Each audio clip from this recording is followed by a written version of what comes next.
Olá, ouvinte, muito bem-vindo ao PokerCast do Grupo Super Poker. Eu sou o Guilherme Calil. E eu sou o Marcelo Lanza. E chegamos a ele, ao fantástico Luiz Cipião, doutor em Psicologia do Esporte, doutor em Psicofisiologia. E Lanza, eu vou te falar, é tanta atribuição ali que eu até me embolei na hora de apresentar.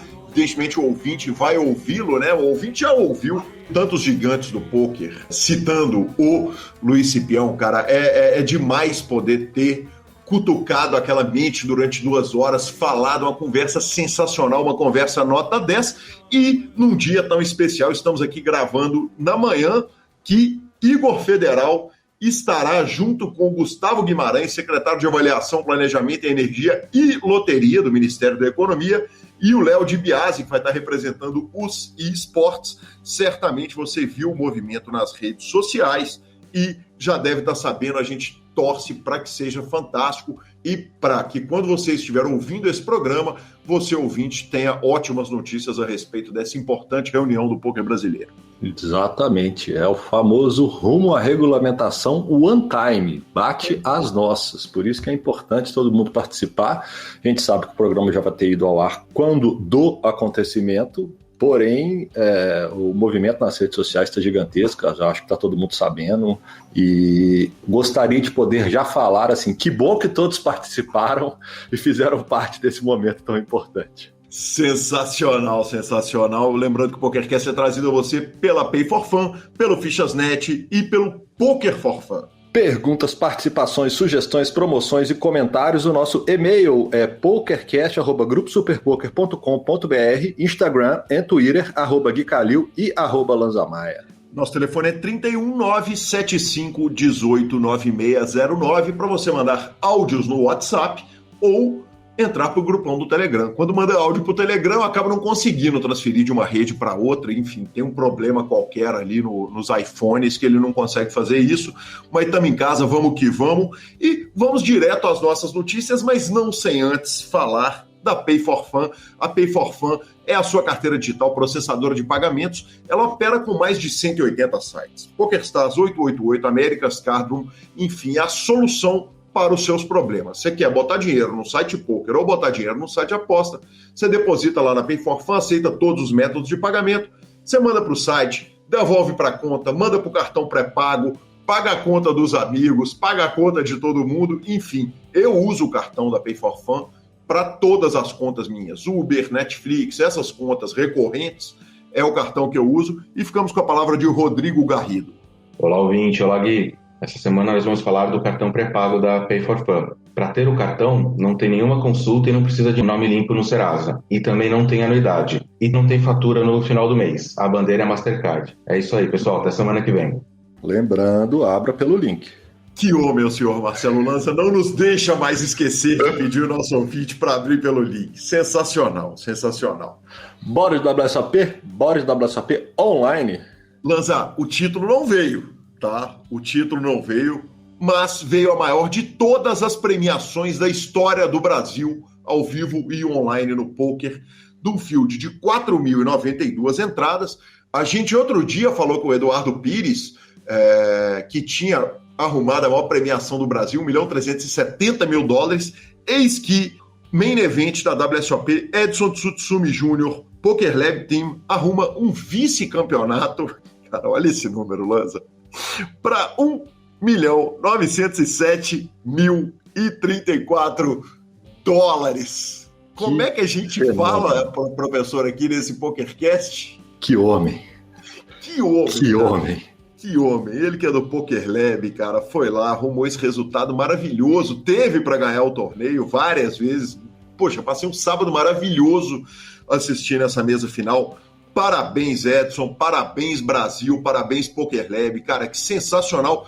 Parabéns, Renan Meneghetti, que arrumou a 7ª colocação também do torneio, que, pelo amor de Deus, $452.000, espetacular. O grande campeão foi o Alexei Vandishev, espero ter falado isso certo, jogador de 28 anos de idade, russo. A WSOP, então, termina com 6 braceletes brasileiros, né? João Simão, Thiago Crema, Eduardo Pires, Lúcio Lima, Renan Bruschi e Eduardo Rodrigues. Que demais! Que temporada maravilhosa. Que WSOP Online a brasileirada fez. Porque isso ainda nós estamos falando de 6 braceletes, um vice-campeão de main event, um 7º lugar no main event, sétimo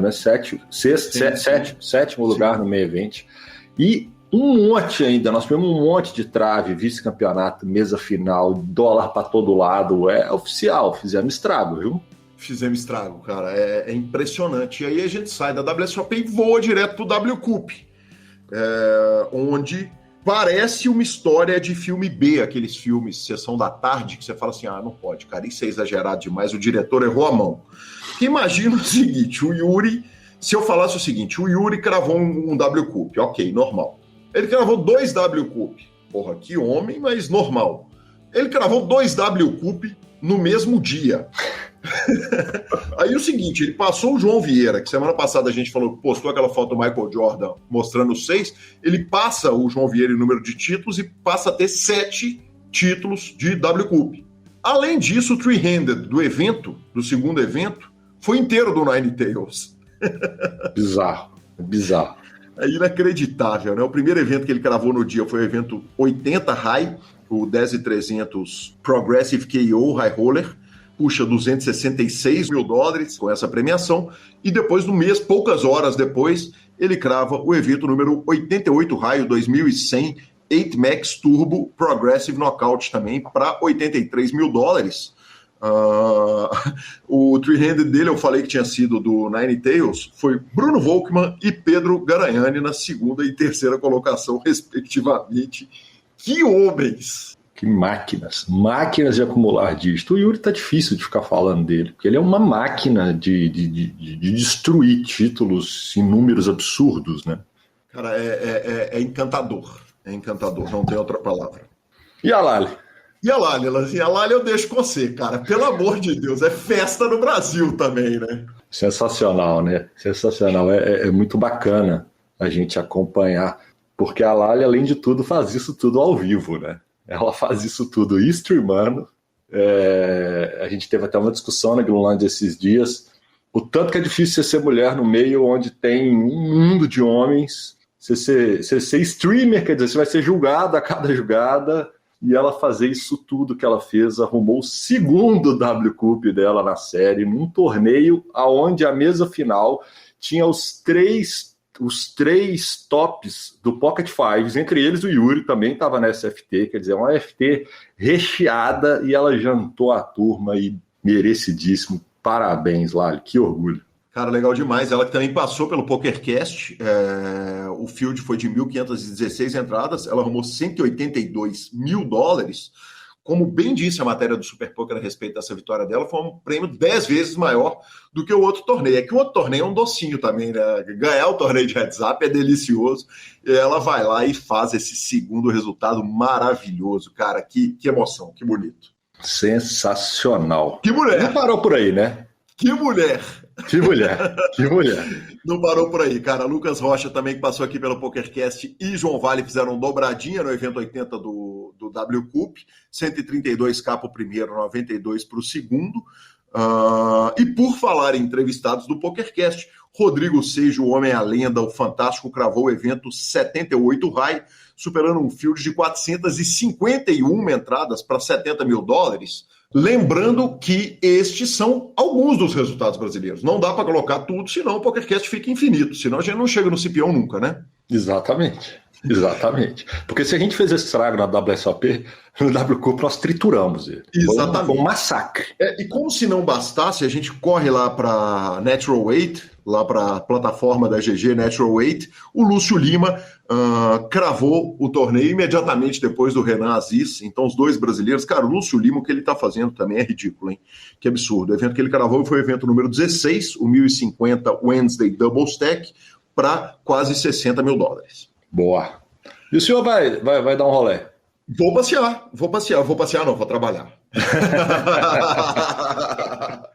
Vou trabalhar semaninha em São Paulo, Lanza. Tô indo fazer o Mastermind. Eu conto uma anedota para os ouvintes, uma ocorrência real que aconteceu lá na minha casa. Eu estava com meu irmão conversando com a minha mãe. E falei, mãe, eu estou indo conversar com 3 jogadores de pôquer lá em São Paulo, então vou passar uma semana lá. Ela falou, quem são os 3? Eu falei, o André Acari, o Thiago Decano e o GM Walter. Meu irmão engasgou com a comida, né? Falei, caramba!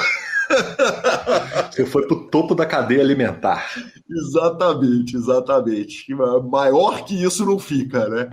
Então, convido a todos vocês, quer dizer, quem estiver em São Paulo, certamente eu vou estar toda hora passando lá pelo H2, pô, são muitos torneios, vai ter até torneio de xadrez, né? E convido a todo mundo para passar por lá e assistir essas lives que vão acontecer na terça, na quarta e na quinta. Não vou nem falar a ordem aqui, porque não dá para, não faz diferença, né? É justo que quem gosta de pôquer ouça sempre esses 3 gigantes. Lembrando que tem a Poker Music, uma playlist compartilhada do Masterminds online, e o torneio acontece no H2. Boa! Em matéria anexa, o BSOP cheio de mistério, Lanzinha. Ele manda um eclipse lunar, é isso? Eclipse solar. Solar, acho que sim, né? Acho que é solar, hein? É solar, vai. Falaram o seguinte, leia para nós, por favor, Marcelo. Anote na agenda 24/9. Temos a impressão que vocês vão adorar o anúncio que vai rolar 24 de setembro, viu? Deixe a data marcada na agenda e fique de olho nas nossas redes para não perderem o que vem por aí. Sensacional. A gente já imagina o que é, né? Millions. Vamos chutar, não, mas vamos chutar, vai. Nós vamos chutar. Nós gostamos de gamble. Nós gostamos disso. É justo. Você pega alguma coisa diferente do Millions cravado, Lanzinha? Não, pego não. Também não. Com os clubes todos abertos em São Paulo, pego não. Millions. Não temos aposta, exatamente. Cara, voando lá para o Poker Masters, 2 resultados que são relevantes. Daniel Negreanu de verdade chutou a zica, né? A gente tinha falado sobre o Doug Polk, falando que ele não cravava um torneio há trocentos anos. Ele foi lá, cravou o evento de número 5 do Poker Masters, cravou de novo, né? Nesse evento ele ganhou o heads up do Nick Petrangelo para $178 mil. E o Stephen Chidwick cravou o evento de número 7, o 10K no Limit Hold'em. Eu assisti algumas mesas finais, viu, Lanza, desse evento, cara. Assisti a mesa final do evento número 1, que o Shannon Shore ganhou do David Peters. Depois assisti os highlights do 8 Game. Vou te falar, os eventos estão muito bonitos. Claro que eles estão muito limitados, né? Não dá para gringaiada aí, tá? Ainda tem o problema dos 14 dias de México, mas sensacional. Eu curti o que vi. O Poker Master é muito charmoso, né? É um torneio muito charmoso, a galera que gosta acompanha, né? Ele é diferenciado, porque os grandes nomes estão lá, né? Sim, e só os grandes nomes estão lá, então não tem muita variância, não né? Tem. Então, assim, nós estamos com a dificuldade da entrada nos Estados Unidos, o que afasta um pouquinho alguns grandes nomes, mas mesmo assim é um torneio fora de série. Sensacional. Cara, por fim, a gente falou da questão do cartão de vacinação brasileiro, que é tosco, e nós recebemos mensagens de 3 ouvintes. O Raidan nos avisou pelo Telegram, um áudio que eu não consigo reproduzir aqui bem, porque tem um problema do Telegram. A Nanda me falou pelo Instagram, foram 3 ouvintes em 3 plataformas. E o Olimpinho nos mandou esse áudio maravilhoso. Aproveitando aí para dar uma contribuição, tá ouvindo o podcast hoje do Du, o último bracelete WSOP brasileiro, tá falando sobre a vacinação do WSOP Las Vegas, né? E você tinha baixado o aplicativo lá que não vale para brasileiros. E aí você falou que iria ter que entrar com sua carteirinha de vacinação lá, que é assim, coisa de louco aquilo, né? Fora que eu devo ter umas 5, 6, mas não dá para entender nada. Existe um aplicativo no Brasil, chama Connect SUS, que ele já tem o histórico das vacinas de Covid lá.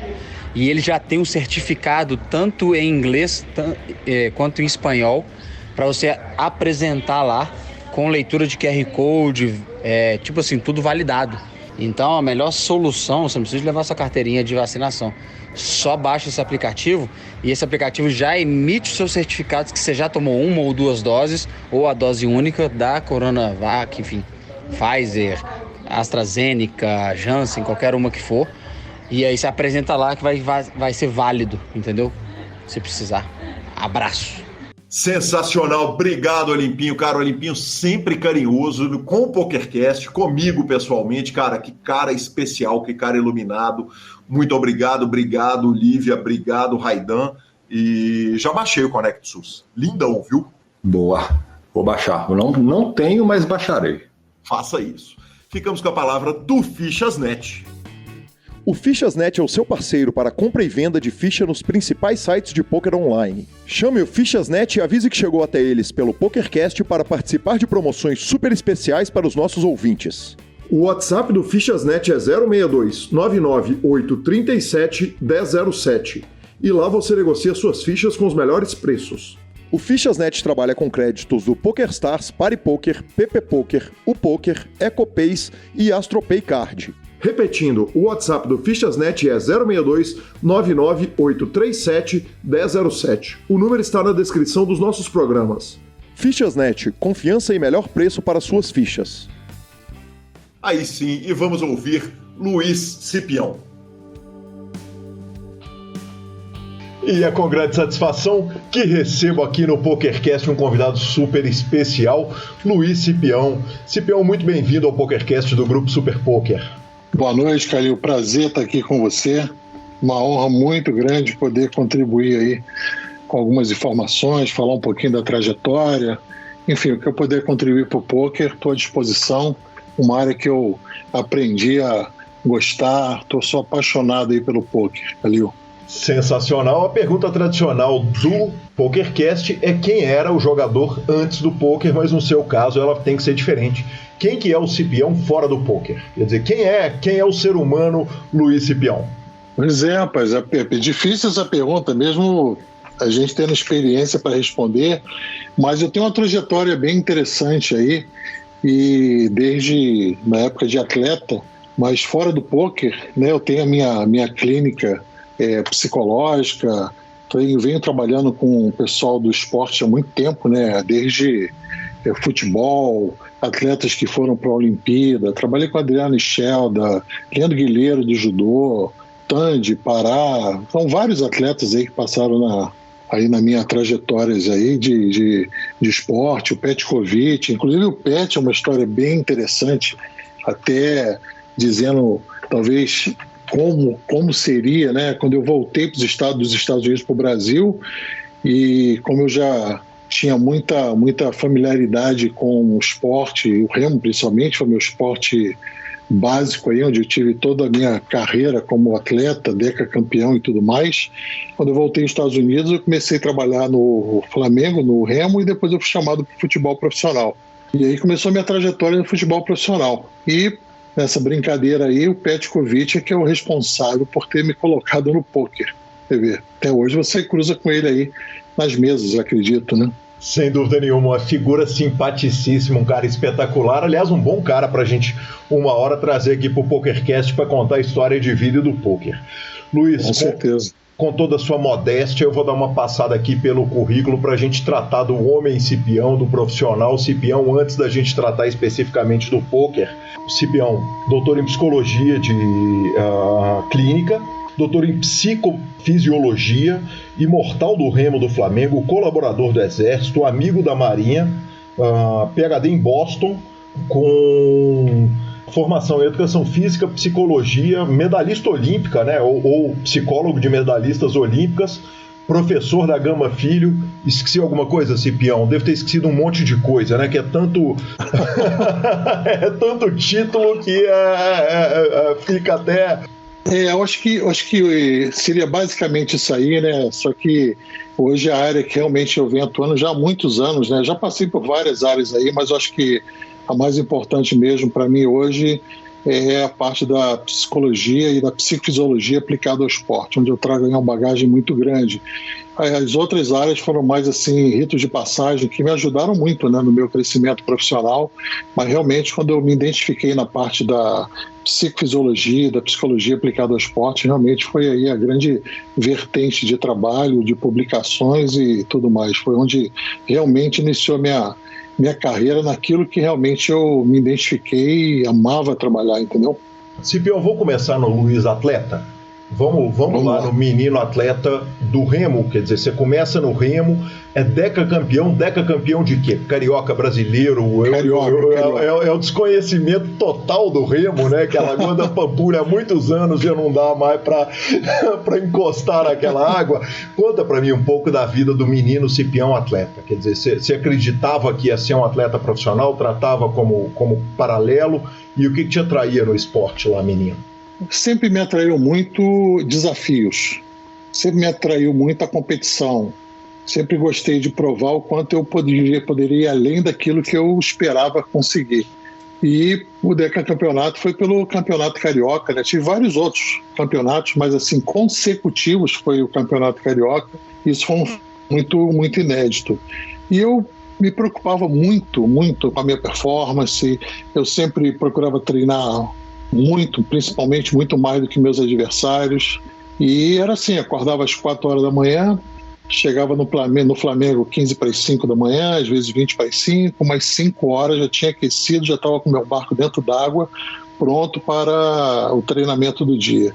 Então sempre fui muito dedicado, muito disciplinado, e foi uma trajetória assim que eu, quando me lembro, eu tenho assim um sentimento assim de conquista, de realização muito grande, porque a gente só sabe o que significa ser um atleta de ponta quando você passa pelo processo mesmo, porque treinamento é sinônimo de sofrimento, né?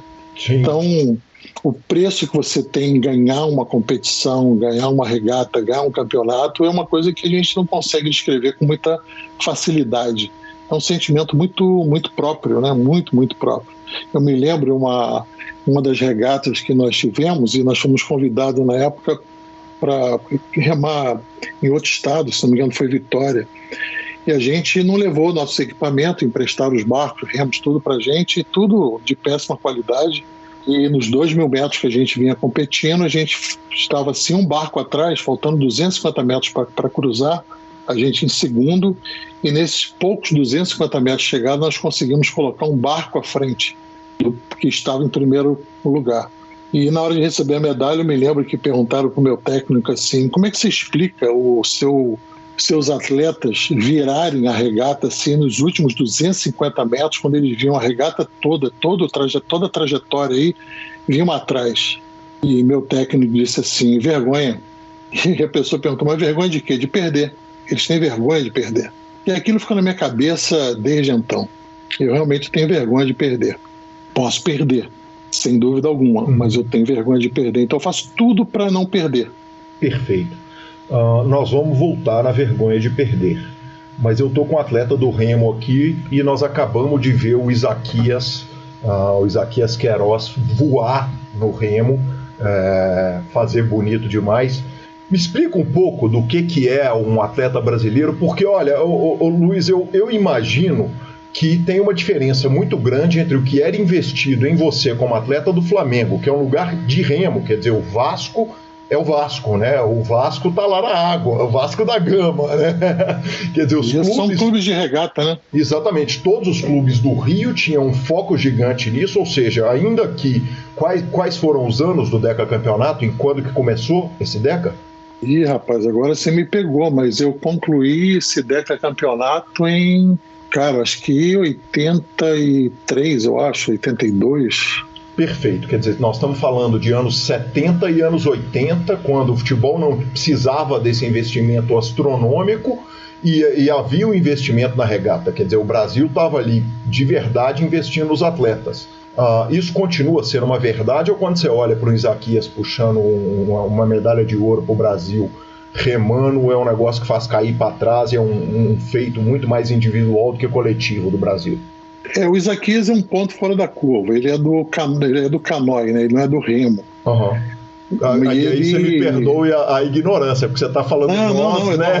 E eu estou imaginando que o remo de fato seja um esporte coletivo. Eu acho que o melhor, na minha opinião, tá? O que aconteceu de melhor para ele nessa Olimpíada foi ele, na primeira competição, ficar em quarto. A dupla. Ele ficou muito mordido, ele é um guerreiro, ele é um cara assim que é um exemplo, e muito do que ele faz ele consegue na marra. Obviamente ele tem hoje, com certeza, muito mais apoio, patrocínio, tudo mais do que eu tive. Na minha época não tinha tanto assim, não. Hoje tem verbo para isso.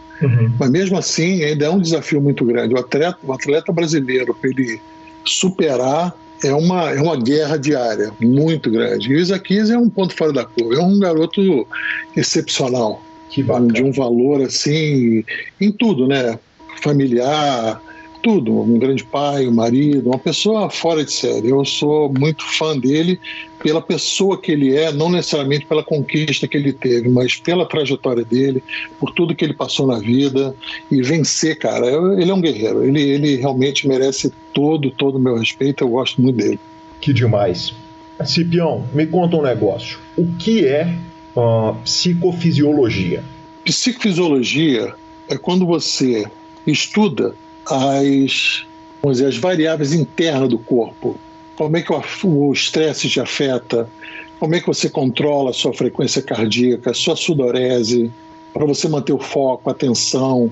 São estratégias que você tem para desenvolver esse nível de autocontrole por meio de processos mentais. Então, tudo que é fisiológico comandado pela psique. Entendi. É uma linha tradicional, quer dizer, dentro da psicologia existem várias linhas ali, cognitiva, psicanálise, quer dizer...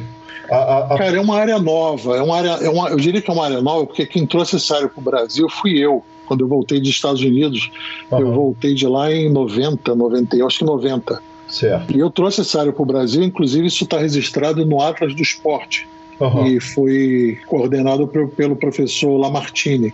E ele registrou isso, esse feito no Atlas do Esporte, como eu sendo a pessoa que trouxe a área da psicofisiologia para o Brasil. É uma visão bem moderna dentro da própria psicologia, da abordagem esportiva e tudo mais. Criei o primeiro laboratório de psicofisiologia e, enfim, fiz muitos trabalhos ligados nessa área. E hoje a minha abordagem tangencia também pela questão fisiológica, né? Sim, da questão física do atleta, quer dizer, Exato. Você falou o seguinte, Cipião, eu tinha vergonha de perder. O fato de eu vir do esporte fez muita diferença a minha como para trabalhar com atleta. Quando você entra na faculdade, o objetivo já era sair da faculdade para o mercado esportivo? Cara, eu sempre gostei do mercado esportivo, sempre gostei.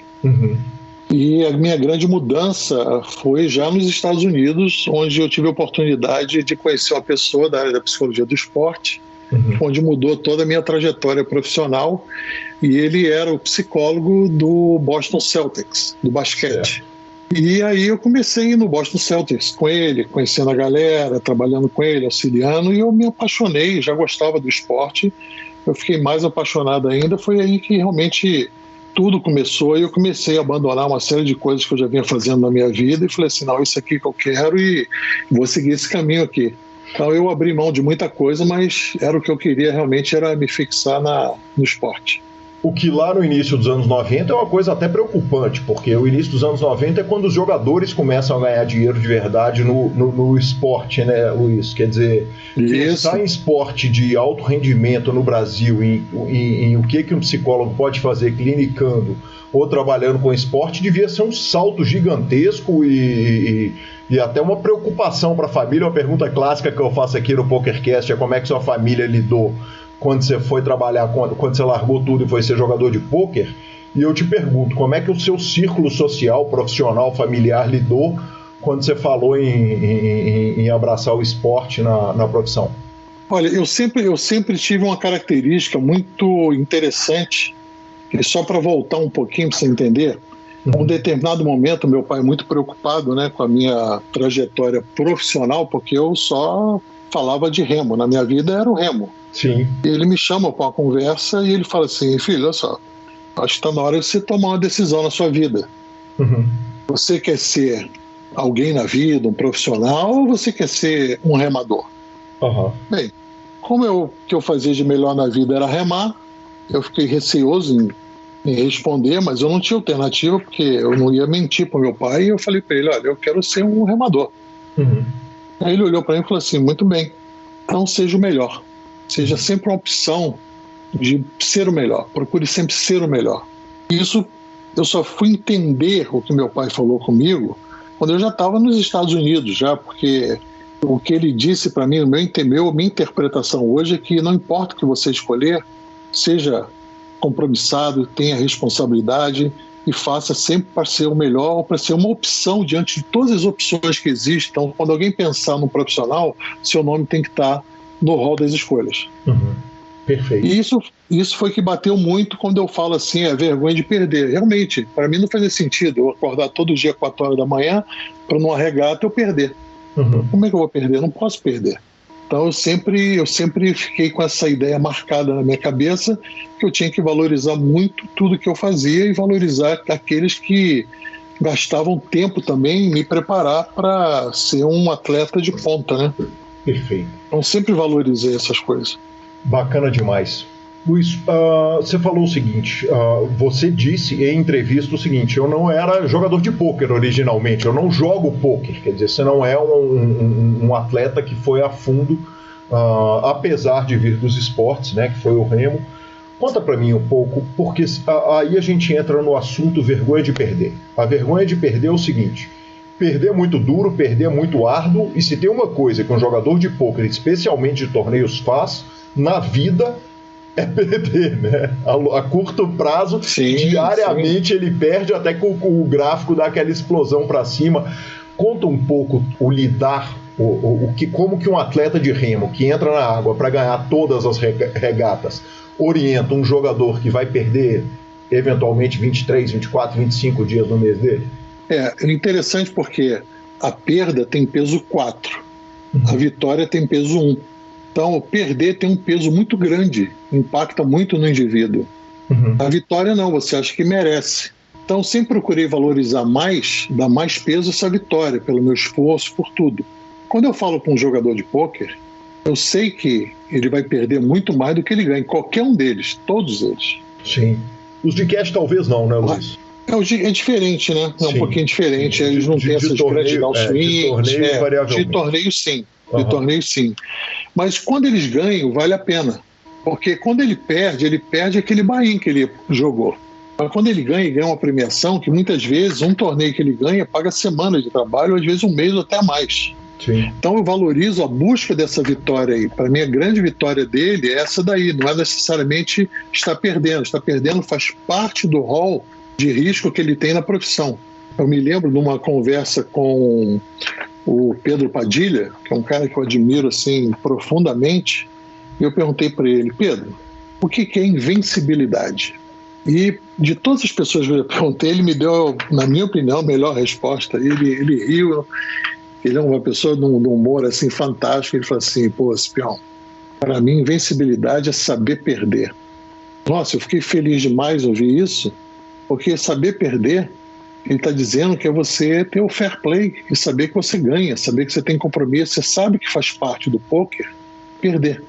Sim. Você tem que aproveitar as oportunidades e tudo que lhe é concedido para você poder aumentar a probabilidade de você ganhar no field. Então, gostei muito da resposta dele. Saber perder. Saber perder, você sabe que é parte da regra do jogo, né? Está lá na teoria dos jogos, que é a base para você começar a jogar pôquer, é conhecer a teoria. E lá diz, para um ganhar, alguém tem que perder. Sim. Perfeito. O Padilha é um jogador que me salta aos olhos. Claro que a gente não vai entrar em detalhes específicos de nenhum dos jogadores com os quais você trabalhou e que eu sei, você já fez trabalhos com o Zinhão, com o João Simão, com o Yuri, com o Celoan, com o Padilha, só para falar 5 nomes e sei que tem diversos outros. Seu nome já tinha vindo à tona aqui no PokerCast várias outras vezes antes do João citar pela última vez, que foi o que motivou te trazer para cá. E o Padilha me parece ser um jogador muito diferente. Ele fala na entrevista dele ao PokerCast uma frase que me marcou muito, que é a seguinte: eu fico puto se eu não ganhar, se passar um longo espaço de tempo, eu não cravar nem que seja um $100 freeze out ali, aquilo vai me incomodando. E isso traz à tona uma competitividade que é um negócio curioso, né, Luiz? Quer dizer, como é que o poker tem a questão... A gente vê alguns jogadores que prezam o método de aprendizado, mas a competitividade ela é muito viva na grande maioria dos jogadores, né? Muito, muito. muito. Esses que você citou, todos eles são grandes atletas, grandes jogadores, eu aprendo muito com eles, nossa, com o Yuri, com o Celoan, com o Padilha, com o Pitão, vários outros aí, o João Simão, então, também é além de meu atleta aí, é um grande amigo, né? Uma pessoa fantástica, eu adoro muito ele, cara. E o Padilha, ele muito competitivo, nossa, mas ele é muito. Cipião, ele fica incomodado. É possível virar sem ter esse sangue no olho? Quer dizer, para competição, não estou falando não ter o sangue no olho para o aprendizado, não. Quer dizer, porque a competição ela tem uma relação, e aí me corrija, por favor, se a minha percepção estiver errada, ela tem muita relação com o posicionamento do outro também. Quer dizer, a gente tem o nosso posicionamento e a gente tem o posicionamento do outro. Eu quero ser melhor do que o outro. Me parece que, por exemplo, um jogador de cash game, ele não necessariamente ele tem essa visão de trucidar o outro. Quando você pega, por exemplo, um livro do Tri-Win, que é o Slow Habit, ele fala o seguinte, cara, eu sento numa mesa... o Campelo, o Breno Campelo, que passou aqui pelo PokerCast, que é jogador de cash game em Las Vegas, ele vira e fala o seguinte, cara, a gente tem a compreensão de que o jogador regular evita de bater de frente com o outro jogador regular e tá de boa. A gente vai ali brigar pelo dinheiro do jogador recreativo que tá na mesa da gente, vai moldando o jogo e me parece um olhar muito menos de tubarão e muito mais de baleia, para fazer uma analogia tosca, que vai ali nadando e comendo o que vai aparecendo ali na frente dele. Realmente são características bem distintas, viu? No cash game é bem assim, eles procuram os fiches, eles vão competindo, mas se você conversar com alguns jogadores, vamos pegar aí o Roqueiro, que é um cara que tem muita experiência, um cara fantástico e também trabalha comigo, quando eu pergunto para ele assim, ei, Roqueiro, você escolhe as mesas, você procura ficha? Ele falou, não, eu sento e entro na mesa e jogo. Falei, sério, eu vou lá e jogo. Ele é inacreditável, ele também é outro ponto fora da curva. Ele não fica procurando isso. Ele tem o estilo dele, o jeito dele, ele vai e joga. Sim, mesmo sabendo que aquilo a longo prazo ele está tirando dinheiro do bolso dele, porque talvez uma escolha mínima ali de mesas poderia ser lucrativa para ele. Sim, mas ele é muito lucrativo. Ele trabalha muito bem, é muito sério no que ele faz. Ele senta lá e joga, estuda muito, extremamente disciplinado. Então, é o estilo dele. Eu diria que é muito mais uma questão de estilo, entendeu? Muito mais de estilo. O poker ele é interessante, o poker é um jogo de habilidade. Então, no poker nós temos uma combinação de risco e incerteza. Esse é o que monta o poker. Enquanto o risco observa probabilidades conhecidas, que se traduzem num universo aleatório, cognitivamente organizado e passivo de ser previsível em grande parte. Do outro lado, nós temos o quê? Incerteza. Sim. Que traduz a magnitude da que a gente pode chamar de entropia, ou melhor dizendo, o lado caótico da aleatoriedade. Sim. Não tangível. Que são pelos prognósticos e pelas probabilidades que reside ali no que a gente pode chamar de sorte. Eu sempre brinco com os jogadores, eu falo assim, olha, eu, Cipião, não acredito em sorte. Eu acredito em trabalho, acredito em planejamento. Então, quando a gente fala do poker, nós estamos falando que o poker está na categoria dos jogos com informações incompletas, aleatórias, e que você tem que tomar as decisões mais redondinhas possíveis para evitar de você cair na armadilha. O Jordan Peterson, que é um psicólogo que anda muito em voga, ele escreveu um livro que são 12 Regras para a Vida, psicólogo canadense, em que ele trata a respeito da ordem. E agora acabou de lançar um segundo livro em que ele trata do caos. Ele até trata os elementos como elemento masculino e feminino, que a gente não vai fazer porque a gente não está a fim de tomar pedrada. É verdade. Mas ele fala o seguinte, ele trata exatamente o que você falou. Você falou, existe a previsibilidade do jogo, que ela vem da natureza do jogo, o regramento e etc. E existe o caos, a incerteza, a aleatoriedade. Você trabalhou com futebol, trabalhou com vôlei, trabalhou com judô, quer dizer, trabalhou com uma série de esportes. O que o jogador de pôquer tem de diferente do atleta de outros esportes? Boa pergunta, cara. O que eu vou falar talvez vai ficar difícil de eu explicar, porque isso é uma percepção muito com base na minha experiência. Para mim, o pôquer o perfil do jogador de pôquer é muito semelhante ao perfil do jogador de futebol profissional. Muito semelhante, muito. Eles têm coisas que são bem parecidas, e como eu tenho muita experiência no futebol profissional, cara, é impressionante como é, assim, muito semelhante isso. Existe muita aproximação e eu aprendi muito, né? Eu via os jogadores, eles entram em campo, eles perdem, eles voltam, e aquilo foi profissional. Uma vez eu perguntei para um jogador, eu falei assim, vocês perderam o jogo hoje, não foi legal pra gente, tá todo mundo aí tranquilo? Ele falou, claro, Cipião, somos profissionais, vamos lá para trabalhar. Não deu, não ganhamos, mas isso passou, a gente está pensando já no próximo jogo. Eu fiquei olhando assim, sabe, tentando digerir, conseguir digerir bem. E no pôquer é a mesma coisa, você entra em campo, você perde, você ganha, como você falou, né? A maioria das vezes ele vai perder. Tem que fazer valer as vezes que ele ganha. Sim, com duas diferenças importantes demais, né? A primeira é o seguinte, o futebol é coletivo. E a malandragem do futebol a gente viu de perto. Quer dizer, você trabalhou no Vitória, trabalhou no Flamengo e sabe o seguinte, que se 4 caras resolver que hoje nós não vamos jogar bola, não adianta os outros 7 estarem voando. Perfeitamente. Correto? Sim, era um problema que eu enfrentava muito. Quando tinha alguma divergência entre eles, salário se eles atrasado. se decidisse que não iam fazer nada por alguém lá dentro do campo, era complicado, muito complicado. Nesse ponto você tem razão. Mas individualmente falando, é onde estão aí as semelhanças. E eu vejo coisas bem similar. O próprio João Simão, ele falou dos haters. Sim. Mais ou menos nesse lado aí, existe no pôquer muito desses haters aí. Tem pessoas que falam mal. Às vezes, quando eu converso com o João, que ele fala isso, eu falo, mas peraí, o que você fez aí, cara? Eu falei, não fiz nada. Eu falei, como é que pode existir os haters? E a gente aprende, porque todos nós passamos por isso. Sim, e Cipião, aí tem uma coisa que é o seguinte, lá no começo da entrevista você falou o seguinte, a derrota tem peso 4 e a vitória tem peso 1.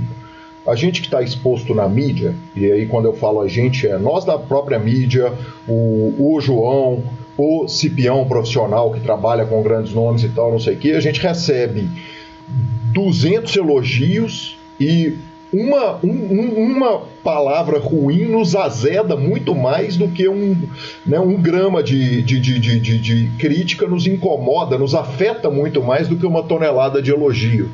Quer dizer, você tem que tratar isso, por exemplo, na hora que o João está falando de rating com você, eu estou citando o exemplo dele, porque foi um exemplo que foi público, ele colocou Isso, exato, por isso que eu estou falando. Né? Então não há, evidentemente, exposição nenhuma, mas é claro que há muito mais amor do que rating com relação ao jogador feito o João. Quer dizer, é um país inteiro torcendo para ele puxar o bracelete e 2 caras escondidos atrás do nickname fake ali xingando ele, né?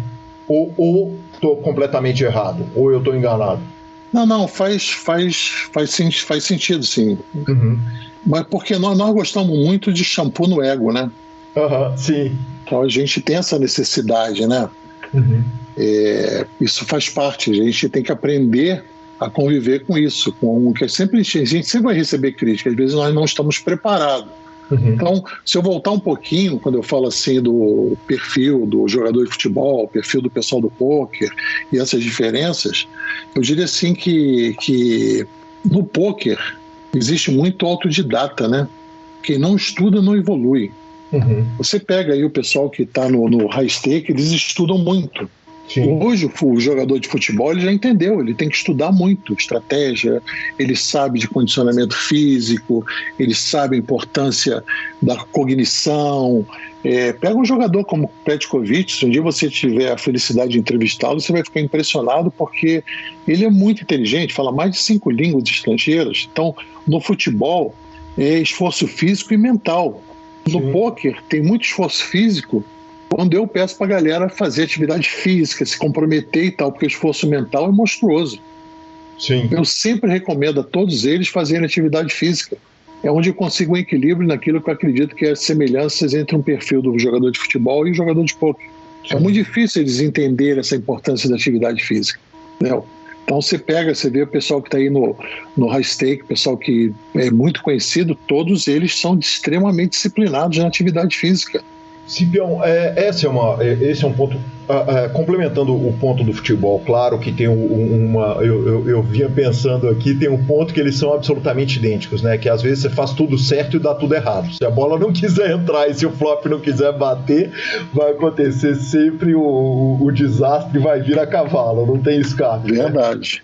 Agora, quando você coloca o físico, é o seguinte, a gente vê os dois pontos da curva, quer dizer, a gente vê, aliás, tanto do psicológico quanto do físico, a gente vê donos de times e tal defendendo a parte psicológica e a parte física, quanto donos de time falando o seguinte, cara, foca no técnico porque o resto o que importa é o foco no técnico. Recentemente, agora na minha última entrevista com o Fred Nogueira, a penúltima entrevista que foi pro ar, ele fala o seguinte, entre um cara psicologicamente ruim, entre um cara bêbado, entre um cara fisicamente mais maltratado, a parte física eu estou complementando por minha conta, eu prefiro pegar um cara tecnicamente muito afiado do que pegar o segundo, que tecnicamente não é tão bom, mas que está psicologicamente equilibrado, que está fisicamente bem treinado, que está sóbrio eventualmente, né? O poker tem essa de eventualmente algum jogador jogar alcoolizado. Fala um pouquinho para mim a respeito de se a gente fosse botar em número percentual a parte física do jogador, não vou nem colocar a psicológica, quanto pesa a parte física do jogador, visto que a gente tem tantos grandes nomes do poker que honestamente estão pouco ligando para exercício físico, para alimentação e esse tipo de coisa. Cara, eu gostei da pergunta, porque não é a primeira vez que me é feita essa pergunta. Sim. Então, eu vou começar citando um excelente pesquisador, Morro, que ele escreveu um livro, né, que é A Perda de Controle no Jogo, no gambling. O gambling é jogar o poker, por exemplo. Uhum. Ele diz, um bom jogador de poker, para chegar a níveis altos, deve ser capaz de controlar a si mesmos, suas habilidades cognitivas e suas emoções, combinados às boas faculdades de concentração. Então, alguns atletas vão demandar mais necessidade psíquica do que o conhecimento técnico. O conhecimento técnico vai avançar nele porque, geralmente, os times, eles fomentam muito o treinamento. Uhum. Eles vão acabar aprendendo, eles vão ter experiência. Não existe assim um percentual, 50-50, 60-50, 40, não tem isso. Cada um demanda uma coisa diferente. Então, a gente, quando a gente vai trabalhar com o atleta, a gente procura identificar que tipo de perfil ele tem e qual a maior demanda que ele precisa. Às vezes ele realmente precisa de reforços positivos maiores, ele precisa de uma regulação mental maior em relação às metas de vida dele. Eu não trabalho ninguém que não tenha meta. Todos têm que ter meta, têm que ter objetivo, têm que saber as diferenças, têm que saber o que ele quer conquistar, onde ele quer chegar, porque se ele não sabe para onde vai, onde é que ele vai chegar? Ele não sabe nem onde vai chegar. Então eles têm que entender que se eles querem ser vitoriosos nas suas vidas, né, eles têm que vencer primeiro para depois entrarem na guerra. Essa primeira vitória vem com as decisões que eles tomam para poder persistir, para poder seguir as metas, os objetivos de vida. Então, quando eles vão sem essa preparação, eles vão ter dificuldade para vencer em qualquer área, porque a guerra já está comprometida pela falta de preparação. Cipião, meta mais objetivo, quer dizer, o jogador tem que ter uma meta e tem que ter um objetivo. Como que funciona isso dentro da psicologia para o jogador? Quer dizer, você fala, eu tenho que ter uma meta. Minha meta é ser o melhor do mundo, ser primeiro do Pocket Fives, ou puxar um bracelete. Quer dizer, como que se desenha uma meta de um jogador? Como é que o jogador te entrega a meta? Quer dizer, ele escreve num papel para guardar para a posteridade, ele fala com você numa sessão, quer dizer, como é que é definida essa meta e ela pode ser mudada ao longo do tempo? Vamos lá. Primeira coisa, o atleta com preparação mental, com diagnóstico bem feito, ele ganha e se mantém. Quem não trabalha essa área, é difícil se manter com sucesso. Dentro dessa área, uma das vertentes é você entender a importância de você traçar suas metas. Primeiro que muitos não sabem a diferença e confundem muito com o objetivo. Então, quando você não sabe bem o que você está falando, você não vai conseguir definir nem suas próprias metas. É uma estratégia que eu uso para ele entender qual é o propósito dele e está ali no poker. Ele tem que saber por quê, o que ele quer. Então, tudo que é quantificável, tem um tempo determinado e tem um nível de racionalidade também bom, a gente estipula uma meta. Muitas vezes eles têm dificuldade para dizer assim, pô, eu não posso dizer que eu quero ganhar 100k no poker, porque é difícil. Eu falo sim, mas se você não estipular que você quer ganhar, tua mente pode aceitar que você vai perder o ano inteiro. Dizer que nós vamos ganhar, aí o que eu pego? Eu posso pegar os últimos 3 anos dele, fazer uma média, ver se ele está positivo, se está negativo. A partir do histórico dele, eu vou construindo coisas que são visivelmente alcançáveis, para depois determinar os níveis de dificuldade. Então, fala assim, se você sabe para onde você quer ir, você vai saber como chegar. Agora, se você não definir isso, vai ficar muito difícil. Então, o que a gente se preocupa? Essa definição, ela tem como base o reconhecimento das limitações que ele pode ter. Sim, que é a frase do Garrincha, né? Que o treinador vira e fala, pô, vocês vão entrar por aqui, vão fazer por lá, vão jogar por aqui. Falou, tudo bem, mas combinamos com o adversário? tem o exatamente, mas você vê hoje, vamos pegar hoje como é que todos os atletas de ponta, todos os atletas de alto nível, que eu conheço, que eu leio sobre, todos eles têm preparação mental definida. Sim. Todos eles montam estruturas próprias, todos eles investem neles, todos, sem exceção. E para se manter no topo é muito difícil. Chegar no topo às vezes é fácil, o cara chega, como existe muita gente que eu já vi de terem um big hit no começo da carreira e passar o resto da carreira tendo dificuldade porque gastaram dinheiro e não aproveitaram nada, acharam que de repente o poker podia ser uma via mais fácil, não é? Então, voltando ao que eu te falei, a importância da meta, cara, ele entender o propósito dele, ele não vou jogar poker porque tentei tudo na vida, não deu nada certo, vou jogar poker. Quando o poker, na realidade, é o inverso, né? Ele é uma via mais difícil do que todos os outros ramos. Muito difícil. Eu desejo de muitos, mas realidade de poucos. Sim. Porque o poker é um jogo de habilidade, com muito estudo. Muito estudo. Muito. Sim, e que só o estudo não basta, porque eu já fiz essa analogia algumas vezes, é uma cadeira que tem um monte de perna. E se a perna da disciplina não está fincada no chão, não tem jeito. Só o conhecimento sem a outra, sem o suporte, não adianta, não traz nada. Não adianta. Tanto é que os melhores atletas têm acompanhamento na parte mental. Perfeito. Pode ver, todos eles. Não estou falando só do poker, não. Estou falando do esporte de alto rendimento, estou falando das Olimpíadas, estou falando de tudo. Eles têm acompanhamento mental. É muito interessante. Muitas vezes que eu vou trabalhar com uma pessoa e ele, depois de um tempo, fala assim, Cipião, nunca imaginei que era isso. Eu estou triste porque eu perdi muito tempo. Eu nunca valorizei esse trabalho. E eu estou vendo que eu estou crescendo muito, porque eu não abordo só aquela coisa tradicional da própria psicologia, não é isso. Porque eu tenho conhecimentos outros que dão um enriquecimento para o atleta muito bom, de vida, a nível familiar, a nível pessoal, a nível profissional, a nível de conhecimento, até ensinar os atletas a estudarem. Eu ensino, que às vezes eles não sabem estudar, não é que eles não queiram, não é que eles não gostam, eles não sabem. Então não tem motivação, eles não têm inspiração, porque para você ter motivação, você tem que se inspirar por alguma coisa. Essa inspiração é os pontos de partida. Eles não conseguem ter inspiração porque eles sabem que vão enfrentar um momento de tédio. Pô, estou estudando isso, não avança. Eu tenho umas coisas assim que é interessante, eu falo para eles assim, eles falam assim, Cipião, estou estudando muito aqui uns spots aqui, que eu estou com uns leaks aqui, cara, que eu tenho que estudar. Eu falo assim, cara, ignora isso. Mas como, Cipião? É aqui que eu estou perdendo? Não.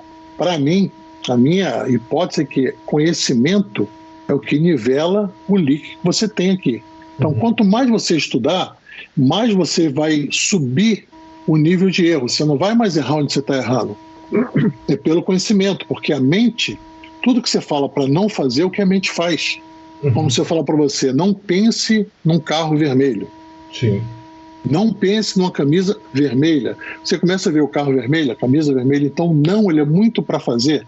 Pega a criança, a primeira palavra que as crianças aprendem, nós aprendemos, é o não. Não mexe, não toca, não. Então a mente vai lá o tempo todo. Então eu procuro quebrar isso com outros estímulos para que ele entenda que ele pode criar um hábito diferente. Então novos hábitos, novas atitudes. E então ele começa a mudar muito essa atitude, ele começa a ver que aquilo vai dando resultado, ele cria novas inspirações. Ele vê que aquilo faz sentido para ele. E aí então começa a mudar. A aprendizagem, o que é? A mudança de comportamento. Então ele tem que mudar o comportamento, mudar as atitudes para eles poderem buscar novos desafios e novos resultados. Perfeito. Cipião, vindo do futebol, vindo do vôlei, vindo do judô, quer dizer, de um monte de competições, o que a gente observa é o seguinte: os esportes normalmente eles são divididos em temporada. O futebol ele começa lá em janeiro, vem o estadual, depois vem a Libertadores e aí encorpa o brasileiro, e o cara vai chegar lá no final do ano com um gasto total, ele pode murchar de novo para trabalhar. Não é o caso do pôquer, né? O pôquer, ele tem a temporada, ele tem a WSOP, mas ele tem o WCUB, ele tem o SCUB, ele tem, teoricamente, o jogador de pôquer ele tem que trabalhar o ano inteiro com o mesmo gás que um jogador de futebol pode pegar mais pro final da temporada. Como é que faz para manter o gás de um jogador? Porque, afinal de contas, o que ele está botando na reta, além do talento dele, é o dinheiro dele também, né? E a gente sabe que, às vezes, em uma semana psicologicamente arrasado, o jogador joga fora 6 meses de trabalho com a maior tranquilidade, né? Com certeza. Como é que faz para o gás manter, para a rédea estar apertada o ano inteiro? Tá. Primeira coisa, todos os atletas, sem exceção, treinam o ano inteiro. Se você pegar o Michael Phelps, ele ficou 6 anos direto, sem perder um dia de treinamento. Se você pegar o futebol, eu que trabalhei com Petkovic, Romário, vários atletas aí, até da seleção brasileira, quando eles tinham período de folga que dava em torno de 20 dias, no máximo, chegava a 30 dias, eles não paravam. Eles faziam uma corridinha, se mantinham ativos, justamente para não perder o pique de performance deles. E isso, para mim, era muito enriquecedor ver, cara, porque realmente não é eles não ficam acomodados, eles não param. No pôquer é bem interessante. Por que é bem interessante? O trabalho no pôquer, ele tem uma dimensão que mexe muito, cara, mas mexe muito no que a gente pode chamar de autoconfiança, autoestima, porque é contínuo. E ainda mais agora na época do Covid, né? Sim. Que todo mundo ficou praticamente internado dentro de casa. O que os sites de pôquer fizeram? Série. Pô, foi um momento de muito trabalho, muito. Então, muita gente estava atingindo estafa, estava atingindo pontos assim de difícil convivência dentro do próprio pôquer. Então, como é que a gente mantém o gás dessas pessoas, principalmente no pôquer? Primeira coisa é disciplina, para não perder o ritmo. Qual o problema número 1, eu já falo isso sempre nas minhas entrevistas, que eu enfrento no pôquer, é a indisciplina. Então, a disciplina é o primeiro ponto que a gente tem que trabalhar. Foco, trabalhando o quê? Metas e objetivos. Aí você tem foco. E também dias de folga. Eles têm que fazer dias de folga para compensar. Eu não deixo eles chegarem num momento que eles começam a errar muito, porque a fadiga ela é muito cruel com a gente. Você só percebe que está com fadiga depois que você erra muito. É aquele cara que está dirigindo, falta 20 minutos, 30 minutos para ele chegar ao destino e fala assim, eu estou com sono, mas dá para chegar. Numa curva ele cochila. Ele não percebe o nível da fadiga. Isso acontece no pôquer e todos os outros esportes. Então a gente tem que saber dosar.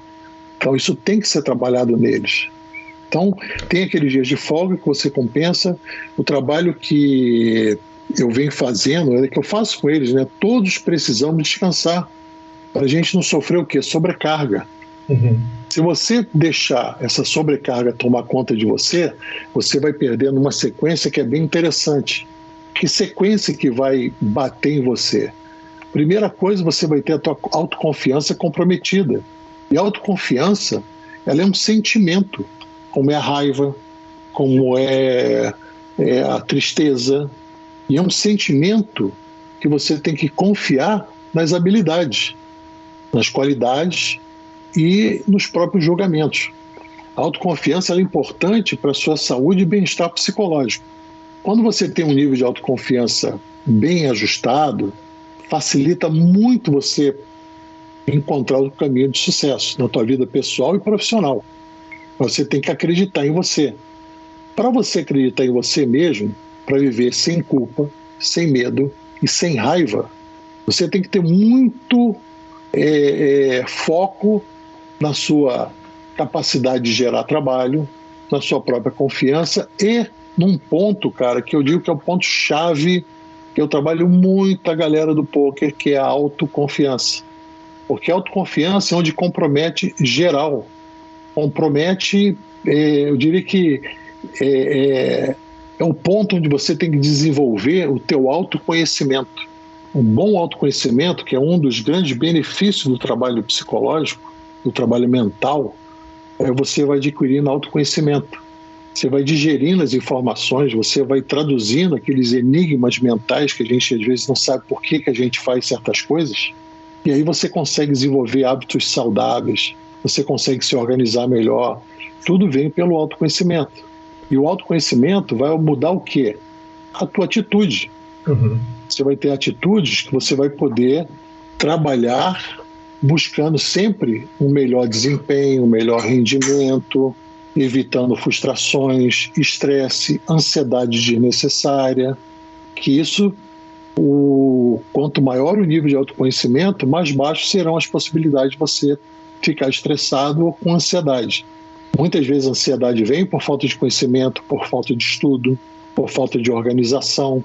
E a base da autoconfiança, para mim, é a autoestima. É ali que você tem que se sustentar, gostar de você, não fazer coisas que são deletérias à sua própria saúde. Infelizmente, no poker, muito é feito que acaba sendo bem deletério para eles mesmos. Primeiro, quando ele trabalha intensamente sem descanso. Então, a gente tem que ter uma visão muito na perspectiva analítico-comportamental para poder entender como desenvolver no indivíduo uma autoestima saudável, para ele ter a sua autoconfiança bem estabelecida dentro dele. Aí sim ele vai fazer um bom trabalho. Perfeito. Entendeu? Cipião, mas tem a clássica frase do Pitão, que você citou mais cedo, que é o time que não bebe não ganha. E o time que não bebe não ganha. Tinha que ser do Pitão. É claro. Esse clássico do Pitão, time que não bebe não ganha, quer dizer, a gente pode dizer o seguinte: cada um do esporte, fora do esporte, tem sua bengala, e o Pitão tem todas, né? Bebida, mulher, balada e etc e tal, e ele não se constrange de nenhuma forma de colocar isso publicamente e de brincar a respeito disso e tal. Inclusive conversou muito comigo a respeito disso nas passagens que ele teve aqui pelo PokerCast. Ele é um dos jogadores que passaram mais de uma vez aqui pelo PokerCast. A bengala, Cipião, eu queria que você falasse um pouco a respeito disso, porque nem sempre, obviamente, quer dizer, a gente pensa em características diferentes, de jogadores diferentes, para pegar dois que também foram citados aqui. Quer dizer, a gente olha para o Yuri e a sensação que a gente tem é que o Yuri é um cara que vai meditar todo dia, acordar todo dia de manhã, fazer o ritual inteiro, nunca maltratar o corpo. Por outro lado, a gente tem o Pitão, que 2 vezes por semana precisa de ser completamente vida louca, eventualmente vai postar no Instagram que está fazendo uma sessão pós-ressaca, e que aquilo ele consegue funcionar de uma forma, trabalhar aquilo de uma forma funcional. Vamos lá. E aí eu vou respeitar, porque o Pitão eu trabalho com ele, eu vou respeitar o conteúdo dele, mas no que ele está tornando público a gente pode comentar. Sim, claro. Para mim existe o Pitão personagem do poker, existe o Pitão profissional do poker. Então, personagem e profissional. como personagem, é isso aí que você está falando. Ele cria realmente essa imagem. Que, por sinal, é divertidíssimo para quem está assistindo. Ele é demais. Ele é demais. Eu adoro ele. É um cara inteligentíssimo. Sim. E detalhe, a família dele toda tem o pezinho lá no futebol. Ele mesmo queria ser um jogador de futebol. Sim, eu vi o pai dele meter o gol de 83. Eu estava lá no Mineirão. Exatamente. Então, quando eu falo assim, Pitão, para mim, futebol e pôquer tem ali todas as suas conexões. E fala, é isso mesmo. Tá? A gente conversa muito sobre isso. Sim. Então o Pitão, ele é uma pessoa, enquanto profissional, ele é uma pessoa que carrega uma autoestima altíssima. E a autoestima, ela é compreendida como capacidade que a pessoa tem de se autoavaliar. Então ele consegue atribuir valor às suas características como pessoa, como profissional, até mesmo biológico ou social, como a gente quiser colocar. Ele sabe muito bem. Qualidades e defeitos, Cipião? Tudo, ele sabe. Então, na hora que ele é o profissional, ele é o profissional. Mas as pessoas talvez não conheçam tanto esse profissional, a não ser o pessoal que trabalha direto com ele. Porque quando ele está no grind, quando ele está na mesa, ele não é esse Pitão aí que você citou. Mas quando ele está off-poker, quando ele está fora disso, ele é o personagem que ele quer ser, ele se diverte, ele conta piada, ele brinca, ele é uma pessoa, assim, divertidíssima. Mas está no direito dele. Mas na hora que é o trabalho, a coisa muda totalmente. Então eu diria que aí é muito mais o personagem diferente do profissional que ele é. Entendeu? O deletério à saúde, quer dizer, a vodka, para pegar esse exemplo específico, ele pode funcionar como uma boa bengala, quer dizer, ele pode funcionar como uma válvula de escape, eventualmente? Sim, pode. Eu digo o seguinte, tudo em excesso faz mal. Vamos supor que você está passeando no shopping, você tem vontade de comer uma trufa de chocolate, você passa em frente a uma loja muito conhecida, famosa de chocolate, você vê aquela trufa, você fala, pô, vou comer uma trufa. Você vai lá e compra a trufa, come a trufa, toma um cafezinho, você fala, nossa, essa trufa estava demais, eu vou comer outra. Você levanta, vai lá, compra mais uma trufa, você come essa trufa, você vai maravilhosa, aí você fala, cara, eu vou pegar mais uma. A terceira trufa já não tem o gosto da primeira. Já não tem, já é outra trufa. Se você resolver continuar a pegada, daqui a pouco essa trufa que você tinha tanto desejo e vai lhe fazer bem pelo chocolate, porque tem a feniletilamina, vai te dar a sensação de prazer, vai te deixar num estado muito bom mental, ela começa a ser deletéria à tua própria saúde, que vai te causar problemas sérios, até uma disfunção, onde você pode ter uma diarreia, você pode ter um problema sério, até uma infecção intestinal você pode ter, pelo excesso. Então, se a vodka pode ser a bengala, depende da quantidade do momento, como você vai olhar isso aqui, como você vai reconhecer essas coisas. Então, o que eu vejo? No poker, acho que falta esse reconhecimento de coisas que realmente você pode avançar sem deixar que isso se torne deletério a você, entendeu? Que você consiga diferenciar, você tem um poder de discernimento maior, bebendo ou não. Sim, perfeito. O sonho, o desejo. Então, vamos ver o seguinte, o Cristiano Ronaldo, super disciplinado, mas não sei se você lembra daquele jogo onde o Cristiano bebeu comemorando o aniversário dele, um dia antes do jogo contra, se não me engano, foi o Barcelona. Ele bebeu, apareceu bebendo. Resultado, perdeu o jogo. Quanto custa isso para ele? Então aí está a resposta sobre beber e ganhar. Obviamente ele pode dar conta do que ele perdeu lá, porque ele tem um saldo muito positivo. Mas em entrevista ele afirma isso. Ele escolheu uma hora que não deveria ter escolhido para comemorar o aniversário dele, fazendo o que ele fez. É um cara de reconhecimento mundial, né? Perfeito, mas aí também tem o inesperado, quer dizer, a bola tem o dia que ela entra no gol, tem o dia que ela não tá a fim de entrar no gol, como o pôquer tem dia que o cara pode ser o João Simão e vai bater baralho lá o dia inteiro, o baralho virou, escolheu, apontou para ele e falou, hoje não, né? E aí tem um problema muito grande, porque a gente volta naquela situação de culpa, medo e raiva, que são três bases 3 pilares que você fala a respeito do trabalho que você faz, e que a gente vai entrar num trabalho de culpa, porque não necessariamente aquela champanhe que ele tomou no dia anterior gerou a derrota no dia seguinte. Sim, eu concordo. Perfeito. Você tem uma percepção muito boa. Obrigado. O problema está como ele vai entender isso daí. Ele pode vivenciar o que? A culpa. Sim. Lembra que eu te falei antes? Entendeu? Porque não só nesse jogo dele aí, nesse caso, porque ele foi humilhado. Só que ele tem uma estrutura mental muito boa. Entendeu? Ele tem. Entendeu? Ele gritou. Ele, se não me engano, ele teve os problemas lá que ele conseguiu dar a volta por cima dele lá, mas o ponto aqui que você colocou é a culpa. Então, como é que alguém que não tem uma preparação mental adequada lida com a culpa? Eu falei para você aqui, olha, o importante na vida é a gente viver sem culpa, sem medo e sem raiva. Olha como é que é difícil isso. Vamos falar um pouco de culpa, de medo e de raiva individualmente? Quer dizer, no pôquer, uma culpa que me parece relativamente... me parecia até mais no começo do pôquer. O pôquer era mais fácil. E a gente ouvia muito jogador falando o seguinte: eu vou sair do pôquer porque eu quero contribuir com alguma coisa na sociedade.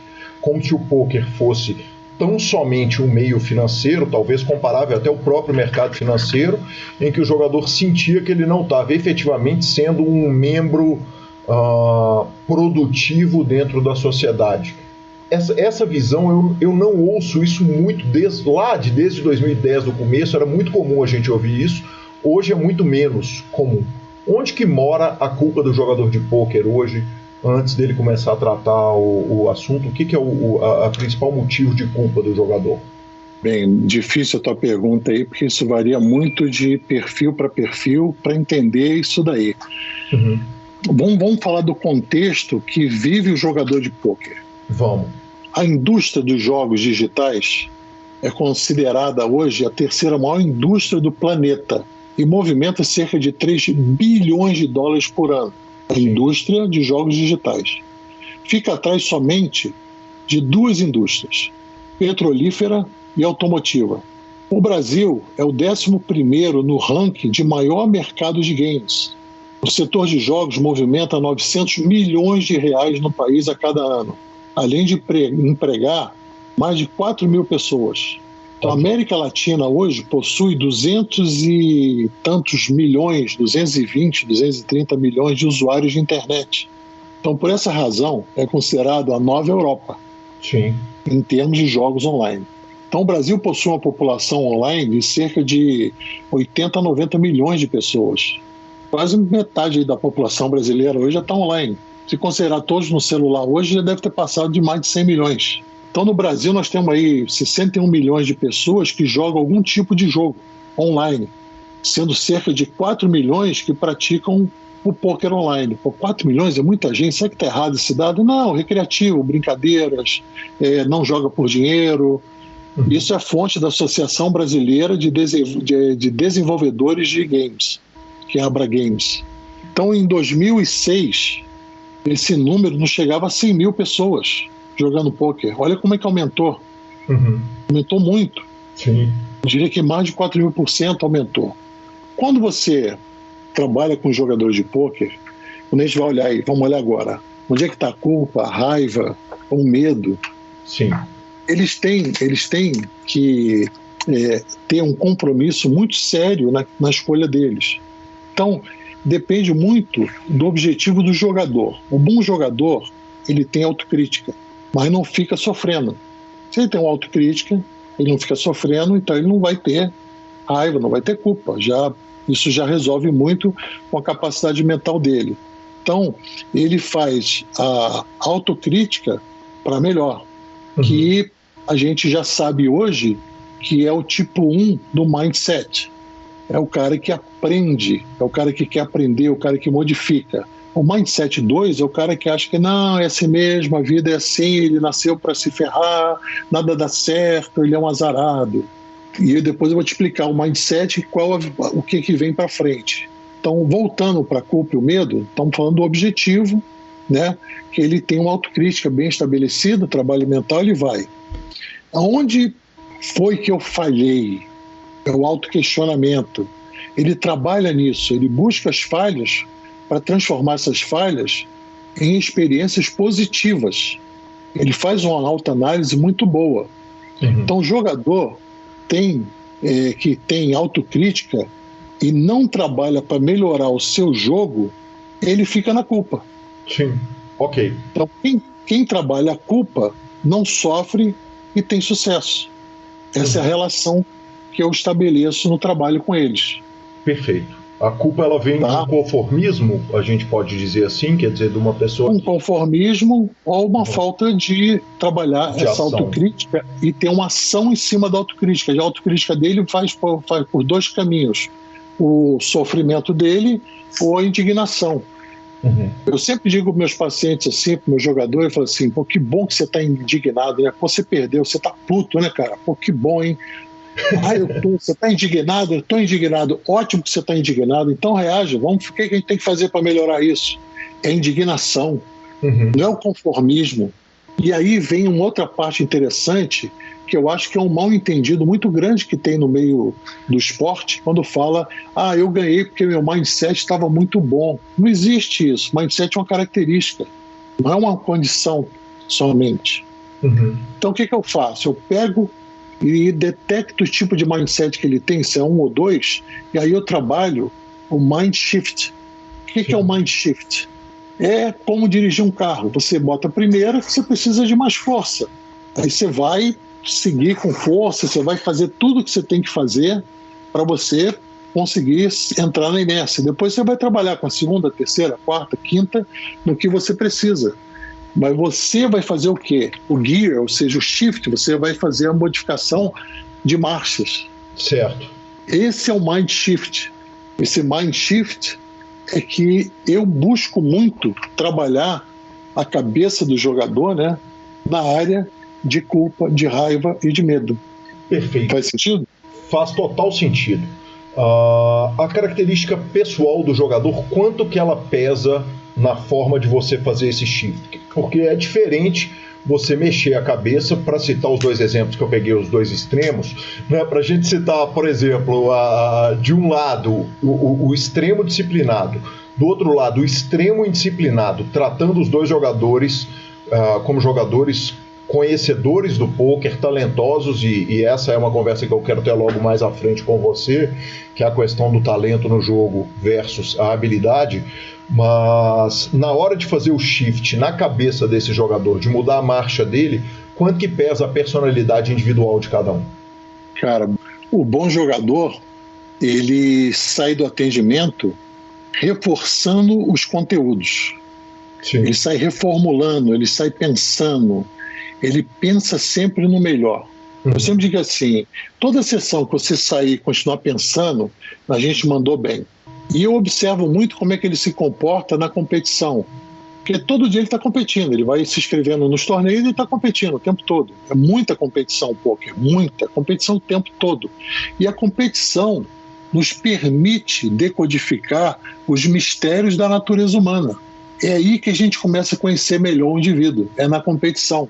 Como é que ele lida, como é que ele usa o medo, a raiva, como é que ele trabalha isso, como é que ele se supera, por que razão que ele consegue lidar com um grau de dificuldade, às vezes ele está num nível que não era para ele estar. Agora, eu faço sempre uma avaliação prévia para poder iniciar o trabalho com eles. Eu faço uma avaliação, que eu procuro avaliar 10 dimensões. Essas dimensões, elas são diretamente ligadas à autoestima, autoconfiança, capacidade de realização, estresse, sociabilidade, reatividade ao estresse. Quando eu vejo esse mapa, quando eu boto ele dentro desse mapa, que eu olho, eu falo, legal, cara, você está com a tua autoconfiança muito baixa, capacidade de realização está muito baixa, vamos trabalhar isso aqui. Então já começa, eu tenho um ponto de partida a partir dessa primeira avaliação que eu fiz. Isso me dá um caminho muito interessante para eu poder mensurar o que eu preciso, para eu poder seguir um caminho de coordenação das ações. Então, vou trabalhar as atitudes e as capacidades. O que eu trabalho na atitude? Eu trabalho comportamento. A parte trabalha o controle emocional, trabalha a confiabilidade do comportamental dele, a autonomia e a consciência. Isso é que eu trabalho na atitude. Quando a gente fala de capacidade, o que eu trabalho? Trabalho em 2 áreas. Eu trabalho a parte cognitiva e trabalho a parte psicomotora. Na parte cognitiva, eu trabalho a atenção, concentração, eu trabalho a memória, trabalho a percepção, trabalho o raciocínio lógico e trabalho a comunicação. Na parte psicomotora, onde é que eu trabalho? Tempo de reação, coordenação óculo-manual, que ele está todo o tempo na tela, e a movimentação do mouse. Então eu dou treinamento para eles na parte psicomotora com um resultado muito bom no aumento do foco. Então, basicamente, eu tenho 2 áreas de ação, que é a capacidade e a atitude, onde eu tenho o cognitivo e o psicomotor dentro da capacidade e o comportamento atitudinal dentro das próprias atitudes. Luiz Cipião, sensacional. Primeira parte, semana que vem tem mais. Como eu disse, a entrevista foi longa e foi rica pra caramba. Obrigado, Luiz. Semana que vem de novo conosco. Boa. Bora de tweets. Vambora, Lanzinha. Como não se identificar com essa mensagem maravilhosa? Usar headphones sem nada tocando numa mesa de pôquer é uma vibe. Foi do Alex Optional. Eu conheço muita gente que faz isso. Não vou falar o nome dos malandros, mas eu conheço pessoas que estão com aquele foninho branco no ouvido de uma marca específica e ele está desligado. Entendi. Fingindo que está na lua, né? Fingindo. Exatamente. Quem nunca? Cara, redes sociais? Redes sociais, Lanzinha. O senhor jogou? Nada. Nossa, eu joguei nada. Tô até com saudade. Como trabalha esse homem, né? Como? Eu tô numa fase que eu trabalho mesmo. Eu já trabalhava, mas eles estão me colocando para trabalhar. Acho bonito de ver. Eu joguei o torneio do PokerCast, deu eles. Dante Bahia cravou o torneio, o Guilherme Baer acabou ficando na segunda colocação. Aliás, como chega, ele está com uma certa sina de vice, mas disse ele que ele é um dos maiores vencedores do torneio do PokerCast, e quem sou eu para negar? Que homem. Eu sei que eu não sou. Certamente. Cara, e tivemos um áudio de Bruno Machala. Ô Gui, ouvindo a entrevista aqui, avisa o Lanzinha que não existe nenhuma vacina que dá 100% de cobertura. Nenhuma. É uma característica própria de qualquer medicamento, inclusive vacinas. Pode haver alguma questão genética que atrapalhe a eficácia e tudo. 100% não existe nenhuma. Machalão, quando a gente fala que ela é 100% assim, é porque ela está há anos testada e, na verdade, nenhum remédio é 100%. Né? Não existe nada que o cara fala é 100%. Porque até uma margem de erro de quem fabrica para evitar processo. Então, eles falam 99,9%. Mas tudo bem. Às vezes a gente enfia tudo lá no meio por 51%, porque está na frente, tem que cuidar, não vou pôr. Mas eu estou pegando o próximo a 100%, mas é justo. De fato, não é 100%, ela é próximo a isso. Luzia, eu achei que a informação viria do Dr. Maurício Mosser. Ele deve estar atrasado com os programas. Ele deve estar atrasado. Quando eu vi o programa, eu falei, cara, eu acho que essa informação veio do Mosser. Não passaria por ele sem uma anotação, um ponto igual o Machala deu. Exatamente. Ainda mais quando esses apresentadores falam algum tipo de bobagem, que é uma coisa frequente. E a segunda coisa é o seguinte, 100% nos últimos 3 anos é só o PokerCast no ar, toda semana. Aí sim. Verdades absolutas. Verdades têm que ser ditas. Perfeito. 100%, hein? Quem diria? Sem nenhuma vez eu precisar apresentar sozinho, nem você precisar apresentar sozinho. Isso é mais incrível. Exatamente. Porque saibam que isso pode acontecer e ele vai pro ar assim. Exatamente. Ele vai Só que é assustador. É bonito. Finalização. Ficamos antes com a palavra do Poker for Fun, Gustavo Eronville. Olá, jogador. Eu sou o Gustavo Eronville, organizador do melhor home game da internet, o Poker for Fun. O Poker for Fun é um clube exclusivo para jogadores recreativos e não faz parte de nenhuma liga de pôquer. Ou seja, jogando no Poker for Fun, você estará longe dos profissionais, enfrentando somente jogadores que estão inscritos no clube. Oferecemos jogos de No Limit Hold'em e PLO5 em limites super baixos para que você possa se divertir contra outras pessoas que estão lá com a mesma intenção. Se você gosta de pôquer e quer viver a experiência de um home game baratinho entre amigos, chame no WhatsApp 31 99928 2881, repetindo 31 99928 2881 e venha jogar comigo e com Calil no clube mais divertido do PP Poker. Superpoker.com.br, tudo sobre poker no Brasil e no mundo. Onde tem poker, o Super Poker está. Na aba de clubes, a guia de clubes do Brasil, onde jogar a agenda diária de torneios. Na aba de vídeos e no YouTube, transmissões ao vivo dos maiores torneios de poker do mundo, análises técnicas, programas de humor e entrevistas icônicas. Revistaflop.com.br, a sua revista de poker há mais de uma década, contando as grandes histórias do poker. Assine já. E mibilisca.com, cobertura mão a mão de torneios pelo Brasil e pelo mundo. Dica cultural. Dica cultural, Lanza, eu li um livro essa semana muito legal, chamado Barbed Wire Kisses, a história do Jesus e Mary Chain. Se você não gosta de música barulhenta, de indie rock, a autora é a Zoe Hawley, e se você não gosta do Jesus e Mary Chain, não faz muito sentido ler. Mas a sensação que eu tive dessa história incrível, dessa banda super importante, foi que eu achei que o Ramones era uma banda de maluco. Quando eu li a história do Jesus e Mary Chain, os caras são santos, então, perto eu dele. vi que os caras são, exatamente, é a turma de coroinha da igreja, os Ramones.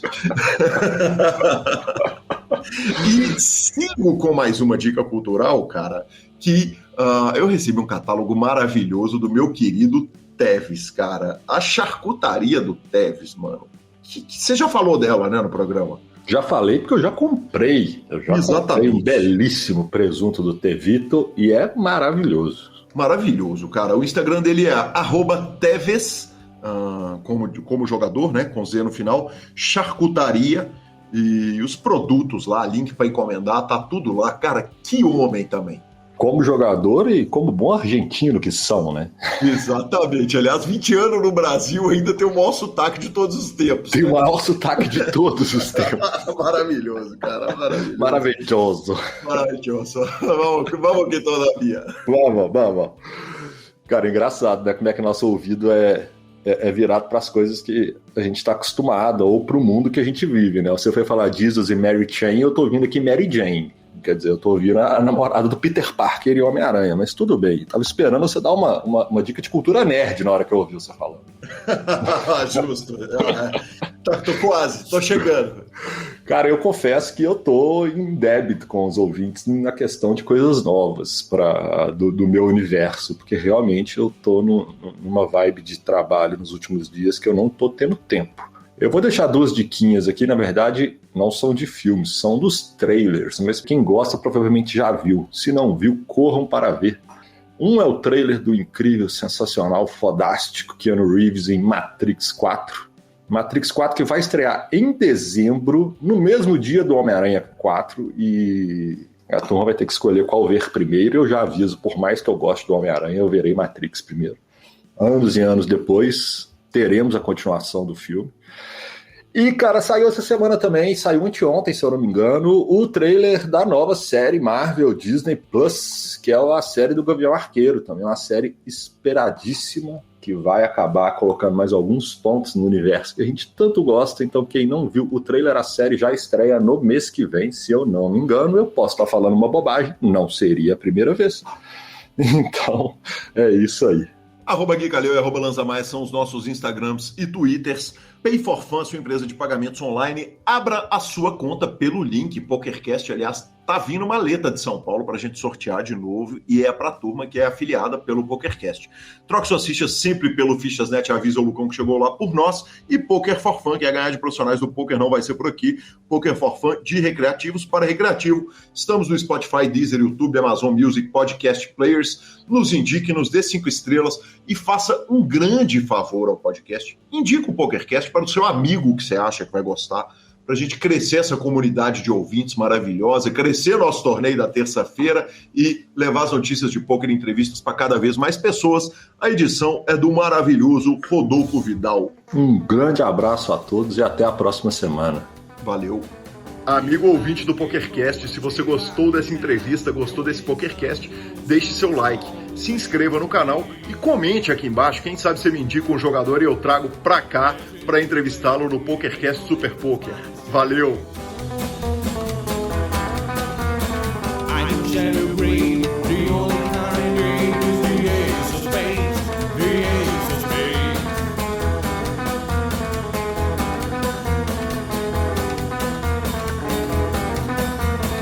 Playing for the high one, dicing with the devil, a gun with the flow, it's all a game to me. 7 or 11, snake eyes watching you. Double up or queens, double sticks or strings, the ace of spades, the ace of spades.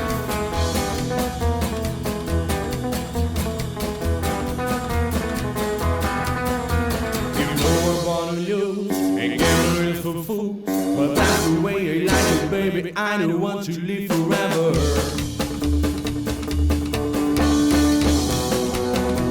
And don't forget the joker.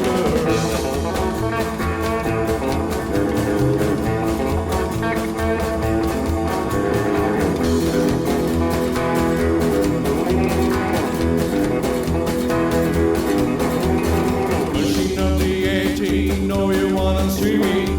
Written in wind, the dance man's here again. I see it in your eyes, take one look and die. The only